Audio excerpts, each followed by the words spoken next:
To tell you the truth, when I look at the result, I thought that I was going to win the Nobel Prize because I have found the secret of aging. And of course, it's never so simple.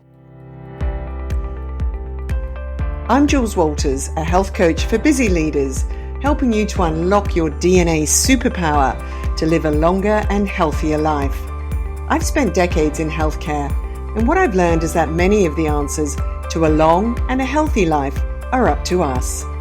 This podcast, The Health Refresh, is all about helping you to understand what you can do to improve your health, tiny nano step by nano step. Well, today we're going to cover inflammaging, what it is and why it matters.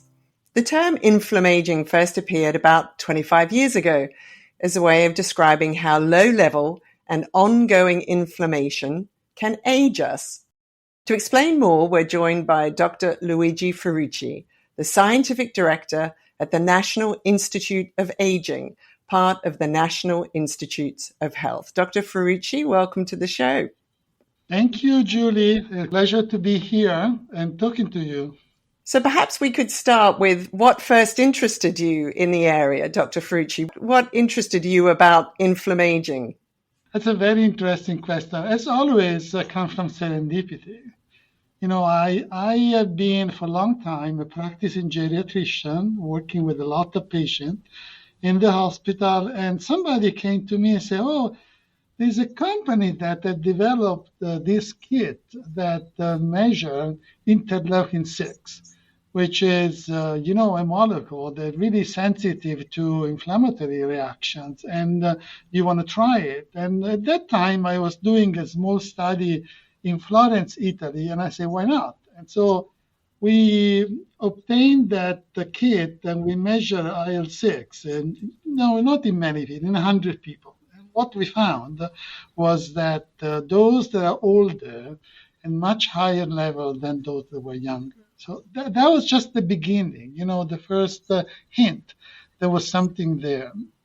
And then there are two events that reinforce my interest in inflammation. One is that I started working with Claudio Franceschi, which is the person that actually invented the term inflammaging, because he was working in the Italian National Institute of Aging in Italy. And so we discussed it a little bit, and then came to the United States for a visit of 6 months.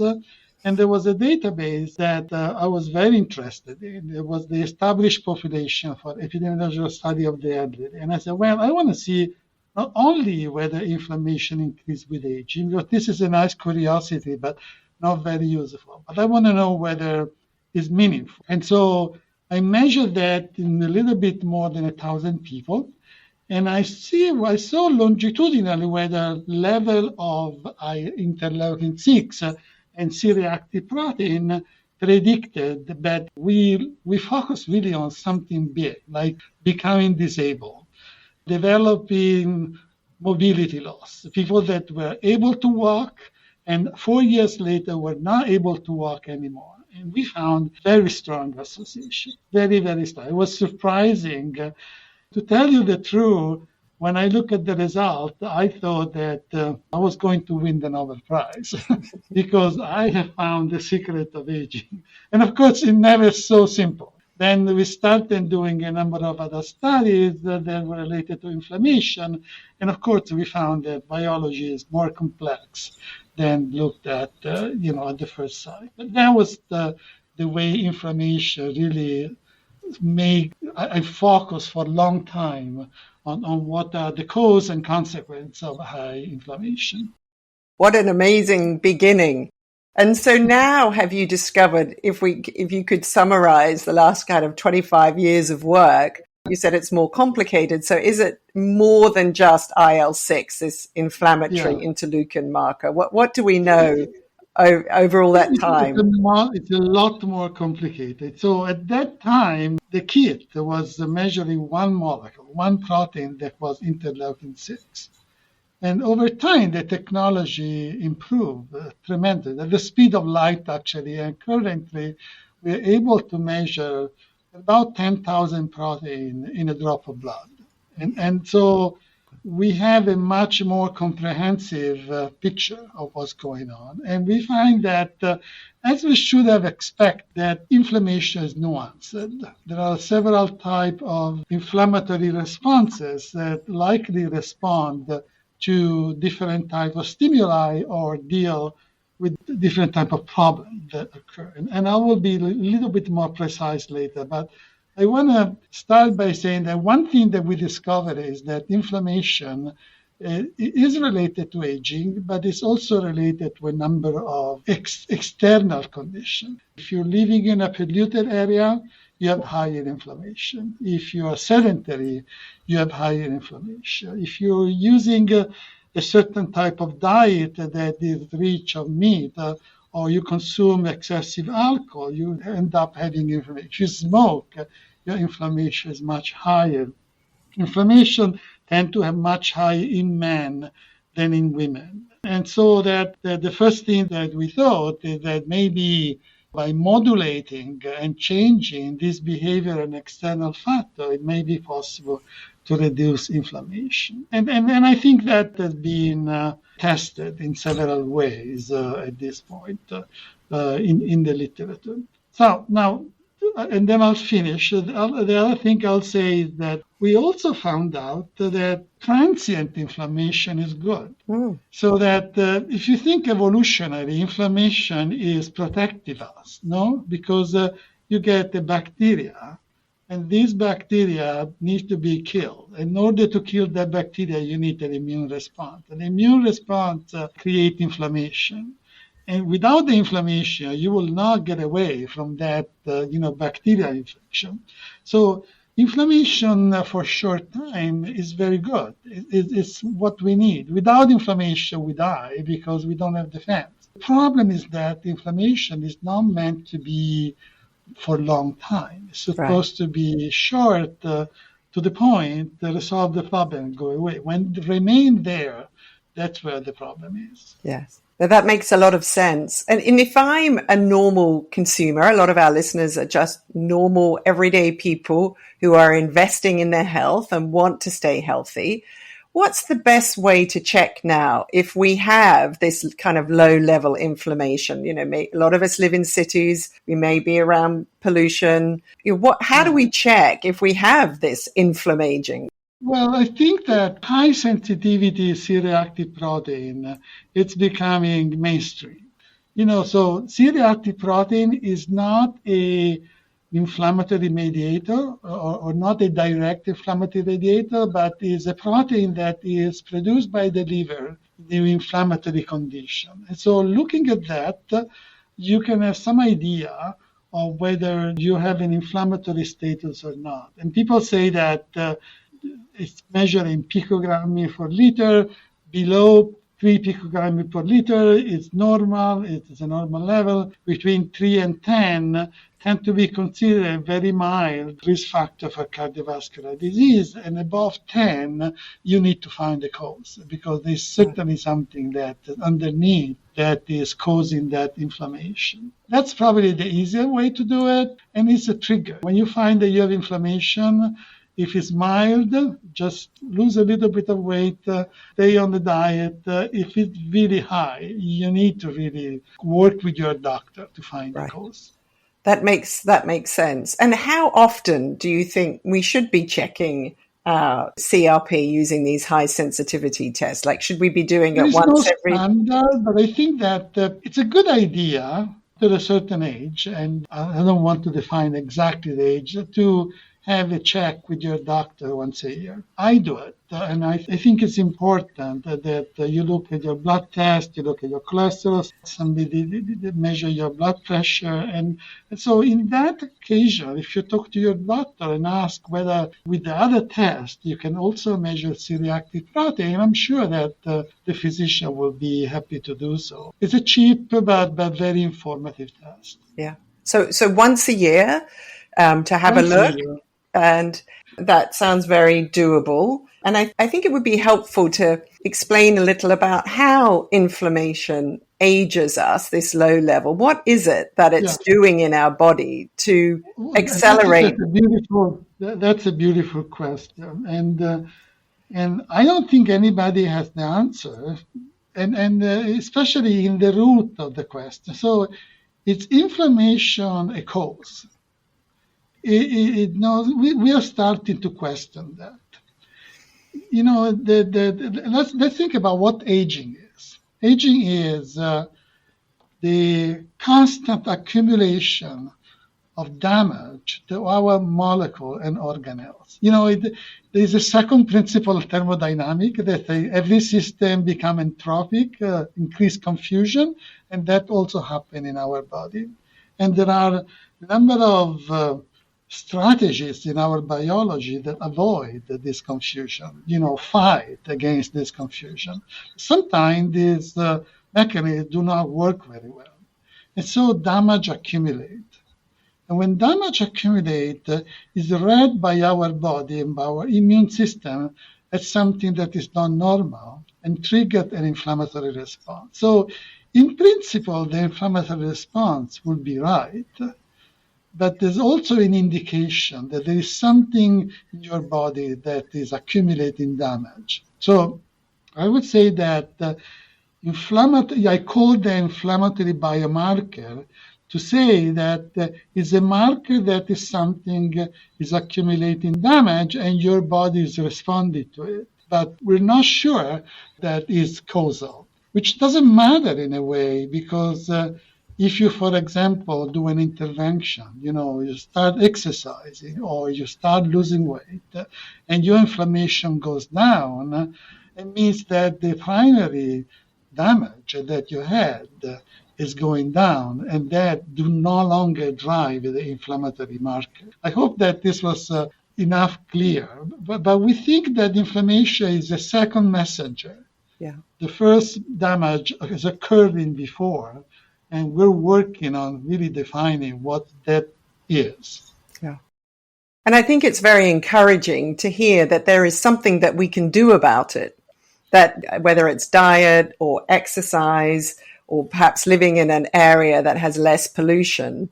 So what are the key things for you that can bring that level of low-level inflammation down? Yeah. So you mentioned two very important ones, which is diet and exercise. We do know that people that follow the Mediterranean diet tend to have lower level of inflammation. We know, for example, that the physical activity doesn't have to be strenuous. Of course, if you run a marathon, good for you. But it's a wrong message to give, especially to people that are of a certain age. They get frightened and scared, and so they do nothing. I think that understanding that walking twice around the block, 15-minute walking in the morning, it's just a gift that you give it to yourself. It already has fantastic beneficial effect. It's really important. Something that people don't think about is sleep. Sleep hygiene is extremely important, and inadequate sleep is also an important cause of inflammation.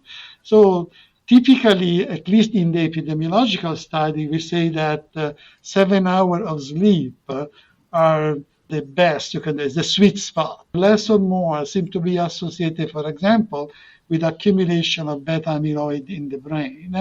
And there are many, I will not list them, many things you can do behaviorally if you're not sleeping well. You can start by stop watching television or screen 30 minutes before going to bed, being in a bed that in an area that is not too warm, or there are many recommendations that people can try. Some of them seem to work really well.